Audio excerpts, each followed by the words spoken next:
முதலமைச்சர் விஜய் அவர்கள் இன்னையோட தமிழ்நாடு முதலமைச்சரா பதவியேற்று 100 நாட்கள் கம்ப்ளீட் ஆயிருக்க நிலையில ரவுண்ட் டேபிள் கான்ஃபரன்ஸை நடத்தியிருக்காங்க. ஸோ வழக்கத்தை விட இந்த விட ரொம்ப வித்தியாசமாக பண்ணியிருக்காரு அப்படின்னு சொல்லிட்டு பல விஷயங்கள் இப்போ சோசியல் மீடியாவில் பேசு பொருளாக மாறியிருக்கு. ரவுண்ட் டேபிள் கான்ஃபரன்ஸ் அப்படின்னா ஒரு விஷயத்தை பற்றி பேசுறதுக்காக பல துணை நிபுணர்கள், அரசியல் தலைவர்கள், முக்கிய பிரமுகர்கள் எல்லாம் ஒன்று கூடுற ஒரு பெரிய கூட்டம். India today Tamil Nadu round table conference மாதிரி நிகழ்ச்சிகளை மாநிலத்தோட அரசியல், பொருளாதாரம், சமூக நிலவரத்தை பற்றி தலைவர்கள் தங்களோட கருத்துக்களை சமமா பகிர்ந்துப்பாங்க. முன்னாள் முதல்வர்களான மு.க. ஸ்டாலின், எடப்பாடி பழனிசாமி மாதிரி நாட்டோட முன்னணி அரசியல் தலைவர்கள் எல்லாம் இது மாதிரி தேசிய மீடியா மேடையில கலந்துக்கிறப்ப தங்களோட நீண்ட நாள் அனுபவத்தையும் திராவிட கொள்கைகளை வச்சு மேடை பேச்சுக்கே உரிய கெத்தான தமிழ்ல பேசுறதா வழக்கமா வச்சிருந்தாங்க. அவங்க மாநில உரிமைகள், மத்திய அரசுடனான உறவுகள், அப்புறம் தங்களோட சாதனைகள் பற்றி ஆழமாக அரசியல் மொழியில பேசுவாங்க.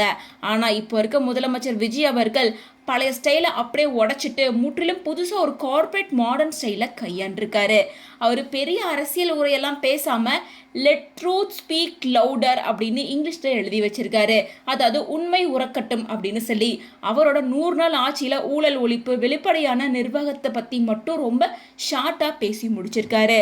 விஜயோட இந்த வித்தியாசமான ஸ்டைல் சோசியல் மீடியாவில் பெரிய விவாத புயலாக கிளம்பியிருக்கு. ஸ்டாலின் இல்லைனா எடப்பாடி பழனிசாமி மாதிரி பழைய தலைவர்கள் போல பேசி நேரத்தை வேஸ்ட் பண்ணாம விஜய் சொன்னதை சுருக்கமாக சொல்லிட்டு செயல காட்டுறாரு அப்படின்னு அவரோட சைலண்ட் அண்ட் மாஸ் என்ட்ரியை ட்ரெண்ட் பண்ணி கொண்டாடிட்டு இருக்காங்க.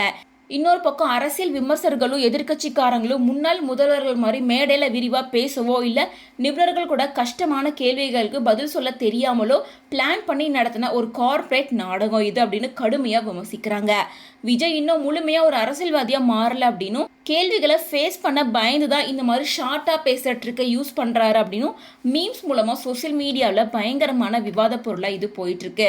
அதே நேரம் முதல்ல விஜய் எப்போ என்ன பேசுவார், அதை வச்சு விவாதம் நடத்தலாம், சட்டப்பேரவையில் விவாதிக்கலாம் அப்படின்னு எதிர்கட்சிக்காரங்களும் மீடியாக்களும் காத்துக்கிட்டு இருக்கும்போது அவங்களுக்கு தேவையில்லாமல் தீனி போடுறதை விட்டுட்டு ஆக்கப்பூர்வமான வேலைகளை பண்ணலாம் அப்படின்னு முதலமைச்சர் விஜய் அவர்கள் இப்படி ஒரு விஷயத்த பண்ணியிருக்காருன்னு சொல்லியிருக்காங்க.